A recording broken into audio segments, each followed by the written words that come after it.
Hi friends, ఈరోజు veg biryani చేయాలనుకున్నాను, కానీ ఇంట్లో ఏ వెజిటబుల్స్ లేవు. ఉన్న ఒక వెజిటబుల్ తోటే బిర్యానీ చేస్తున్నాను. ముందుగా స్టవ్ వెలిగించుకొని దానిపై ఒక పాన్ పెట్టుకొని ముందుగా ఆయిల్ వేసుకొని ఆయిల్ కొంచెం హీట్ అయ్యాక ముందు బిర్యానీ ఆకు, లవంగాలు,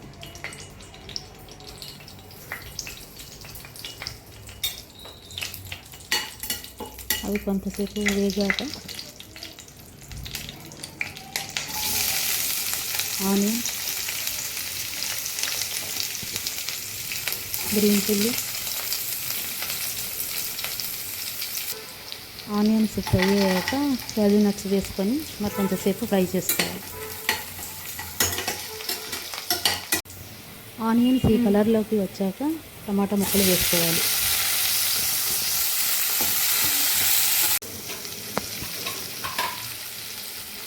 టమాటాలు కొంచెం మెత్తగా అయ్యాక పొటాటో ముక్కలు వేసుకోవాలి.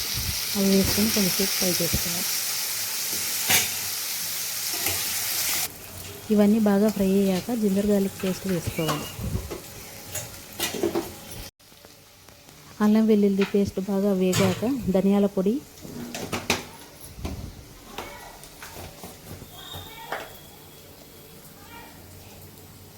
గరం మసాలా, కారం,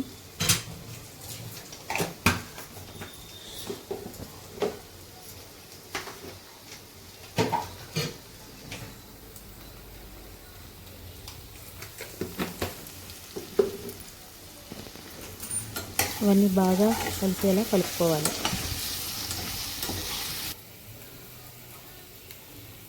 ఇవన్నీ బాగా వేగాక కొంచెం చికెన్ మసాలా, కొంచెం మటన్ మసాలా వేసుకొని బాగా కలుపుకోవాలి.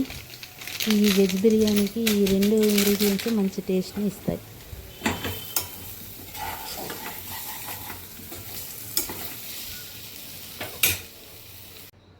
ఇవన్నీ బాగా ఫ్రై అయ్యాక నానబెట్టుకున్న బాస్మతి రైస్ని వాటర్తో వేసుకోవాలి.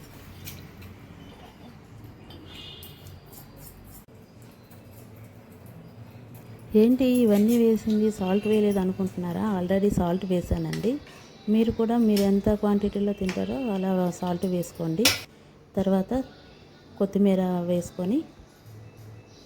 వేసాక ఒక టీ స్పూన్ నెయ్యి వేసుకొని కుక్కర్ మూత పెట్టుకొని 2 విజిల్స్ వచ్చే వరకు ఉంచుకొని స్టవ్ ఆఫ్ చేయాలి.